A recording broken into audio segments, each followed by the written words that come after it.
imkonim bo'lsa edi qaniydi shu on. Qaysidir manzilga bilmadim qayon. Faqatgina jimlik bo'lgan hukmron.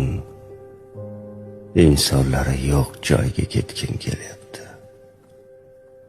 Atrofimda bo'lsaydi viqorli tog'lar, qushlarning xonishi, yangragan bog'lar,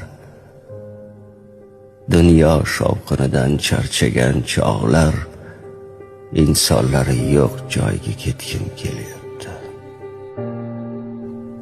Tashvishlar, azoblar charchatdi rosti. Hayollar qaygadir qushday yelyapti. Buncha malomatkash axir odamlar, insonlari yo'q joyga ketgim kelyapti. Barchasidan charchadim rosti.